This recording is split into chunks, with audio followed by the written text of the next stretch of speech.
Peace, peace, peace. The science of money in the moon, also the womb. So I was on a panel a little while ago, right? And I was dropping the science about matrimony, because they was talking about, how, men be with women and whatnot, and how men be, they rather go to a girl and pay for, for sex or whatever instead of being with a woman, or marrying a woman and all that. And I said, when you marry a woman, you paying for sex, basically. And he's like, what you talking about? I said, listen, let's look at the word matrimony. When they say when a man and woman get married, and the priest be like, I now pronounce you husband and wife and holy matrimony and all of that. You know what I'm saying? And he said, do the vows that the man takes, you vow to take care of this woman for richer, for poor, better or worse, all that, till death do you part and all that. So it's like a contract basically that you're gonna take care of this woman. And they consider the woman like a house. And in a way that's kind of relevant because the woman is the earth. This is where God lives, where everybody lives. You know what I'm saying? So she is symbolic of the home. So even in the lessons they say the planet Earth is the home of Islam. You know what I'm saying? It's approximately 25,000 miles in circumference. So the wise man from the east, the black man, makes his history of Quran equals home circumference a year to every mile. Thus, every time his history lasts 25,000 years, he renews it for another 25,000 years, dealing with the circumference of the earth. And, also as the man is the father, you know what I'm saying? The Father. He is to fat her. Because once he plants that seed in her, what does she get? She gets fat. You know what I'm saying? He fattens her. And he got to, feed her and, make sure she, you know what I'm saying? So going back to the science of the money, right? So the holy matrimony, right? When a man and woman get married, the holy matrimony, right? The word matrimony is a compound word. It's matri and moni. The word matri is the root word of matrix or matriarch. The word matri or matrix represents the womb. You know what I'm saying? So the matri is the womb, the matriarch, the matrix. Remember even in the movie The Matrix when Neo, he came out of that egg-shaped thing where they were trying to like clone him and shit? That was the Matrix. And Matrix also deals with mathematics. That's why I just got into the mathematics about how the black man, makes his history of Quran equals home circumference and so forth a year to every mile.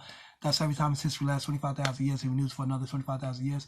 And that's dealing with the circumference of the earth, which is 24,896 miles, approximately 25,000 miles in circumference. So the word matrix is also a mathematical code. Matrix are numbers, are mathematical codes. So even in the movie The Matrix, you see how when Neo had that realization in his third eye, he had that revelation. And then he as he was having the revelation, he acknowledged his power. He started fighting the agent with like one hand as he was still having the epiphany. You know what I'm saying? And what he realized was that once he had that epiphany, he started to see everything around him was mathematics. And this is what the 5% is trying to teach y'all. Once y'all open up that third eye, that pineal gland, that understanding eye, you'll start to see that everything around you is mathematics. And you'll start to apply it to your life so you can live it out. And, as you understand the application, you start to develop the culture. So, the matrimony, right? So the word matri means womb. And the word moni is money. You know what I'm saying? And the matrimony is the money that you pay for the matri. So in layman terms, excuse my language, you're paying for the pussy. You know what I'm saying? So yeah, that's what that is. And it's for a lifetime. It's a lifetime deal. So, you know what I'm saying? It's not like the woman on the corner, okay, you give her the money, you do what you do, da-da-da, a little one shot, bang, wham, bam, thank you, ma'am. No, this is a lifetime deal that you're taking on. So, you got to be wise in that decision. You know what I'm saying? So, the science is that, so the matrimony, right? And the moni is money. And money is moony. Because money and the moon have an association. Why is that? Because the moon, see, that's why I said this is the science of money, the womb, and the moon. So now you know that the moon causes the high and low tides on the earth. It has an effect on the water of the earth. So it moves the water on the earth, causing what you call current. It causes a current in the sea. That current in the sea is called currency. What do we call money? Currency. See? So now when you understand also that we're dealing with the womb, because currency is the current of the sea. Just like you were born in the emergency room, as you emerge from the sea of your mother's womb. See how it lines up? So the current sea that's caused in the water is also, which is caused by the moon, is also in tune with the woman's womb, because we know that the woman's menstrual cycle is in tune with the patterns of the moon. See how it all adds up? No, I'm sorry, it's conspiracy theory. No, do the knowledge. This is what you call doing the knowledge. This ain't reaching. I'm drawing all of this science up. The words relate, the actions relate. This is facts. See what I'm saying? This is what you call natural observation. So you're dealing, like I said, dealing with current sea. So the current of the sea, you know what I'm saying, is also dealing with the womb, because like I said, in that emergency room, you emerged from the sea of your mother's womb. You know what I'm saying? That's a rhyme right there. I need to write that in a rhyme. So, and you line it all up. You see how it's born in sense, right? So now also too, this is why also it takes money to take care of the womb, because the womb is controlled by the moon. And the moon having different phases, you can compare these phases, these moon phases, to the emotions of the woman. She's going to go through many different phases, some on the light side, some on the dark side, some on a positive side, some on a negative side. So as she's going through these things throughout the month, you know what I'm saying, even not even talk about her period. You know, that's like what you would consider the worst part. You know how the earth has the best part, the poor part, and the worst part. That period would be like the worst part, because that's when she's, you know, going through her cleansing. She's shifting the mineral mass within her planet, like the earth does. You know what I'm saying? So when a woman is dealing with her menstruation, that's symbolic of the rock cycle or the mineral cycle of the earth.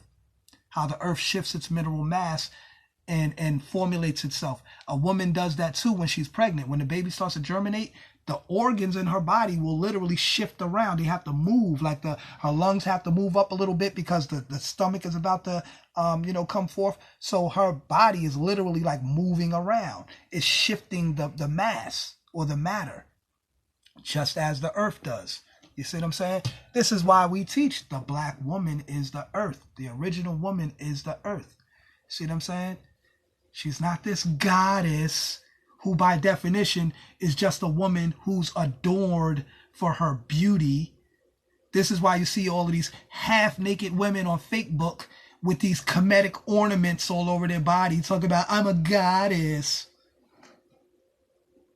Like, that's it? You're just a goddess? Well, a so-called goddess is nothing compared to the earth, because the earth is way more than just beauty. Yes, the earth is very beautiful, the most beautiful, but she's way more than beauty. She's intelligence. She's cultivation. She's reflection. She's reproduction. She's all of these functions. You see what I'm saying? And all of this is due to her automasticity.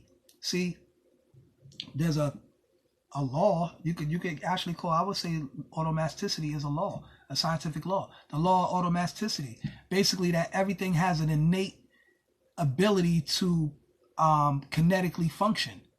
So even when we're dealing with the word knowledge, we think knowledge is like just stationary. It's just still in our brain. No, knowledge is a degree of activity that exists within the mind. So my degree of activity may not be as great as your degree of activity. You might be radiating on a way higher level than what I'm thinking on.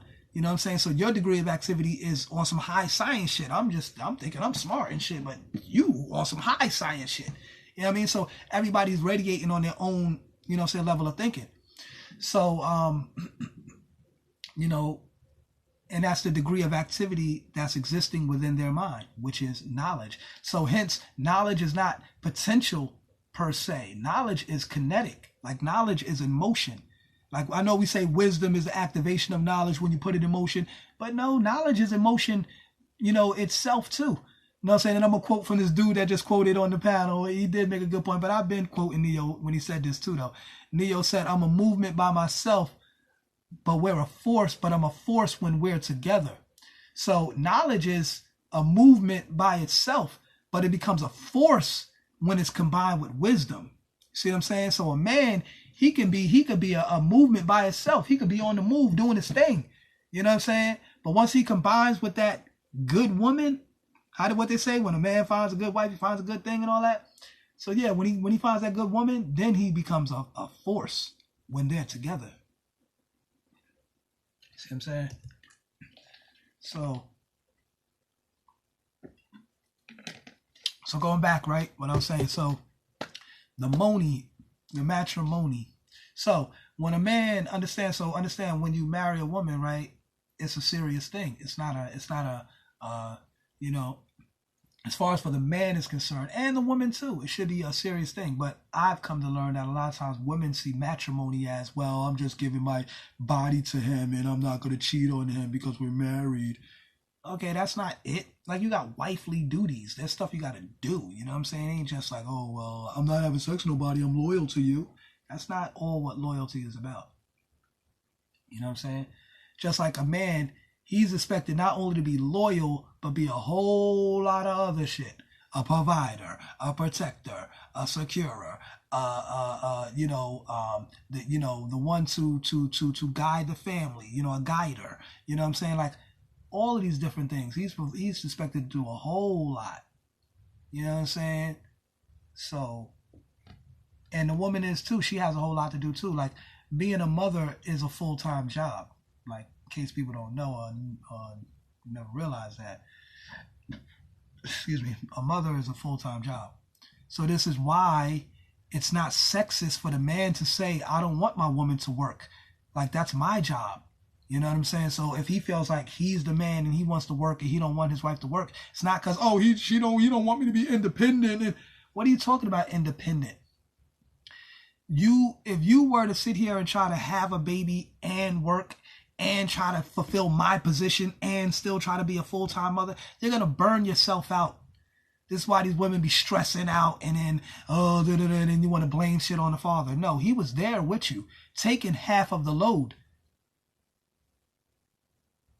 But since you've been taught that you can replace him, be the daddy and the mama, as if that's possible, you can't. No, and a man cannot be the father and the mother. He's not a woman. He cannot be a mother, period. So, you know, y'all already know what that involves, man. I got to stop thinking that way. I got to unwash y'all brain from that negative propaganda. So, you know, but yeah, I just want to drop that jewel, though, before I, lost my concentration on the thought I was having. So, you know what I'm saying? I'm going to say peace to y'all. You know what I mean? Like I was breaking down, the money, the matrimony is the matrix money, or the matri money, the money you pay for the womb. And that womb is controlled by the moon. The moon is controlling the water of the sea, which causes currents. That current of the sea is called currency. Currency is money. And, that's the part I forgot. So the money is also, like I say, moony. And, when you got money, right, you're dealing with look at change, right? You got quarters, right? If you got 4 quarters, that equals $1, right? And the 4 quarters is symbolic to the 4 quarters of the moon. They say the moon has 4 quarters. You know what I'm saying? Like a quarter moon, half moon, 3/4 moon, full moon. You know what I'm saying? It actually has 8 phases. You know what I'm saying? You go through the waxing and the waning. The waxing gibbous and the waning crescent and all of that. You know what I'm saying? It has 8 phases, but the quarters They call it 4/4 when you're dealing with the quarters of it. And 4/4 equal a full dollar, right? So now on the dollar bill, now we're gonna get into the size of the dollar bill. You know what I'm saying? All right, so I ain't gonna go. That's a whole nother science. But okay. So the 4/4, right? And then, that's what I was gonna say. So now the 4/4, which is the moon. The moon controls the water, which causes current. The current in the sea is current C. Current C is money. And like I said, current C, just like you emerged from the sea of your mother's womb. And when you came out of that womb, the doctors, they're gonna draw up that birth certificate, because remember, they're seeing it as a whole. They're dealing with admiralty law, the law of the sea. So they see it as they control the water in your mother's womb. So as soon as that baby pops out the water and comes, it lands onto the dock, just like a boat pulling into the shore.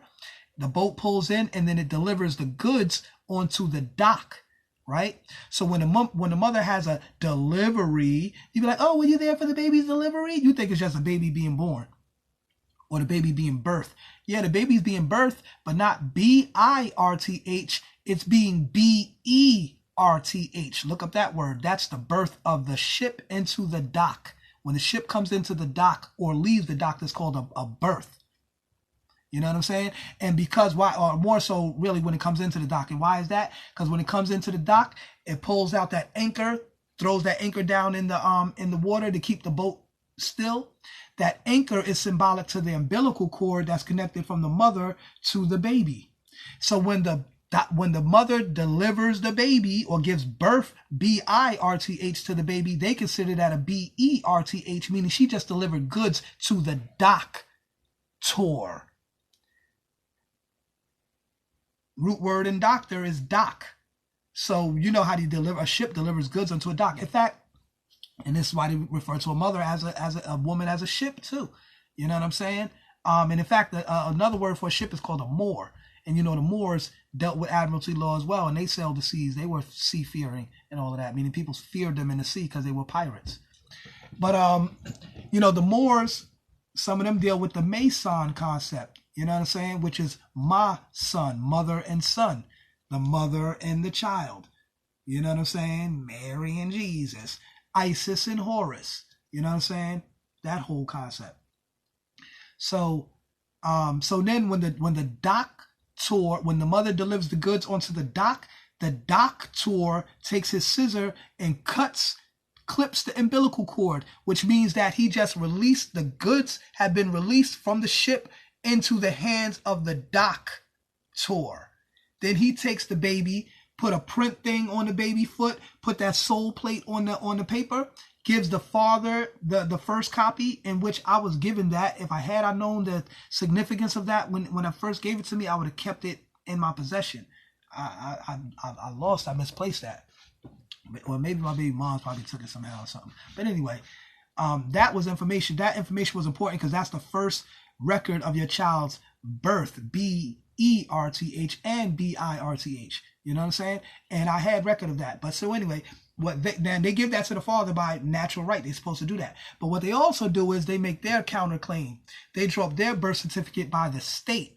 And then the state sends that certificate to the Department of Vital Statistics, and they have you in there sitting on there like a number, a name and a number, like a piece of inventory in a warehouse. And in a warehouse or ships too, when a ship pulls into the dock and the goods are delivered onto the dock, the captain or the admiral, he draws up what's called a manifest. The manifest is basically like an inventory sheet for all the items that were delivered. So when the baby is delivered to the doctor, he draws up the birth certificate, which is an inventory sheet labeling that child as property. Property of who? Property of the state. So now our children are considered wards of the state. The word ward in Latin means child. So now we become a child of the state. Wait a minute, I thought I was a child of my mama. Oh, but my mother unknowingly, or maybe knowingly, she signed the birth certificate, which says that she was an informant. And the position of an informant is basically just to deliver information to let you know about something. So once again, since they consider admiralty law, they consider like they own everything in the water. So they think they own the water or the amniotic fluids in your mother's womb. So they take ownership of what comes out of that. Once it lands onto their dock, their dry dock vessel. You see what I'm saying? They take ownership of that. Just like when you go file a document with the county clerk or whatever, when you go look that document up on their website, it's gonna say across it, property of such and such county. Why is that? Because they just took possession of your documents. Because why? You filed it with them. You took your document and filed it with a whole nother jurisdiction and said, here's my information, put it on file. Okay, well, do that, but this is ours now. You gave it to us. You delivered this goods from your ship onto our dry dock vessel. See what I'm saying? Now we took this information as ours. We put a stamp on it. Now it's ours. So what they do is they take your baby, put that ink on the foot, and put that stamp on the paper, right? Now they consider that baby their property. See how that goes? So this is why we have to have these adhesion or counterclaims in place to put claims on our children before we even go through that whole hospital stuff. We got something on file. Listen, we're going through this process because we don't want our child to be taken through threat, duress, and coercion. So we're doing this process, but knowingly putting in our claim that we reserve the private registration of the information of our children as the custodian of records and the parental custodians. You know what I mean? Before we even deal with anything in this hospital, and y'all try to claim jurisdiction over our children and all that bullshit. Like you gotta put the claim in before that delivery or that birth takes place. And you gotta look up these words: delivery, birth. You know what I'm saying? Look these words up. They don't mean what you think they mean in common terms. When you look them up legally, in legal terminology, it means something totally different. Like I said, not B-I-R-T-H, B-E-R-T-H. Because that's what they consider you having, a B-E-R-T-H, not a B-I-R-T-H. They don't care about the B-I-R-T-H. They care about the B-E-R-T-H because they need to commercialize the human being. This is why they call the whole straw man thing. They give you a straw man name. They turn your natural name that you were given from your parents, and they say, okay, yeah, that's cute. Well, we're going to turn this into all capital letters under Roman law called Capitis Diminutio, Capitis Maximus Diminutio. And we're going to turn this into an all capital letter name. We're going to attach it to a social security number. And that social security number is an access code to your public trust, which we're going to give you some public benefits to take care of you, just to say that we're doing something in your benefit, since we're claiming you as our property. And our ward, which is a child, we got to take care of the child, right? And when your father, your natural born father, when he signs this birth certificate or this not acknowledgement of paternity, acknowledging that he's the blood father of you, he's signing over his legal rights to the state. Little does he know. And that little line under his signature where he signed, it said you were obligated to pay child support for this child. Maybe he didn't see that small little print. Well, I did. But once again, my son's mother being afraid and her having a baby, they're going to take the baby, she ain't going to do all of that. So this is why men, we have to develop what's called a will. As the man, you have to develop your will. Remember Jesus said in the scriptures, right? Thy kingdom come, thy will be done on earth as it is in heaven. And where did he tell you heaven was? The kingdom of heaven is within you. Luke 17:21. So it ain't up in the sky and all of that shit. We ain't looking for no mystery stuff after we die. It's about right now, here on earth. Develop your will. Why do you write your will? Because your will is what keeps you and your children out of the probate courts. So when you pass on, all the thing that you quote unquote owned in your name or under the will or under your trust, that will be clearly passed on to your beneficiaries, which are usually your children or your spouse if you pass before her. She'll get the inheritance of the will. Because the will comes through the father. The inheritance or the inheritance, because everything you inherit is in her, the inheritance comes through the mother. And this is why I always quote Galatians 3:15 says, brethren, though I speak after the manner of men, though it be a man's covenant, no man disannulleth or addeth thereunto. So meaning, The will comes through the father. Oh, because he said because Abraham. Oh, okay, that's gonna come later. So the will comes through the father. Galatians. Then it goes on 3:18. Galatians 3:18 says, For if the inheritance be of the law, then the promise is no more good, for God gave it to Abraham by promise. So meaning the covenant of the Almighty Creator, whatever you want to call it, Allah, God, Jehovah, whatever. The covenant of the Almighty Creator was passed on to Abraham, allegedly as the story goes. But understand this too, y'all. This is what you call a spiritual trust. The Bible is a will and a trust. Forget all the dogma. Forget all that is Jesus coming back and the angels in heaven and the clouds cracking open. Forget all of that dogma. The Bible is based on will and trust. Put all your trust in the will of the Lord. Shit like that. It sounds religious, but when you look at it legally, it's telling you, put your trust in the will of the Lord, meaning you, the man, as the Father, you are the Lord of hosts. You are the Lord. So when you develop your will, you're going to put your trust inside your will. You're going to put your trust as one of the assets of your will. So that way, when you pass on, the property of the will, and the trust being one of the assets of the will all be passed on to your beneficiaries. See how that goes? And you can make the will a beneficiary of the trust. So if the trust if they try to come at your trust and get some stuff for creditors or whatever, nope, you can't get that because it's under trust and it's under my will. So this is like creating legal protections to secure your assets. Because if you don't have a legal document showing that you're showing legal competence, that that you're competent to know how to administrate your estate, because your estate is your property. All your real property, everything that you quote unquote own. You don't own anything really. It's all in the name of the so-called straw man, which is an instrument that they gave you, a negotiable instrument they gave you to navigate through this sea of commerce. And the sea of commerce is the sea of currency. You see what I'm saying? Because commerce is dealing with currency, the exchange of goods and services.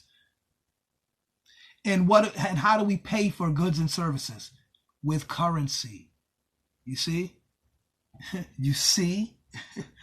So yeah, man, this is what it is, man. So, I ain't gonna keep y'all forever, man. I wanted to make it short and sweet, but you know how we get into the science, man. This shit gets going, man. Knowledge is infinite.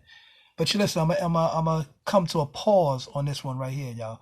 And I'll see y'all later. Peace.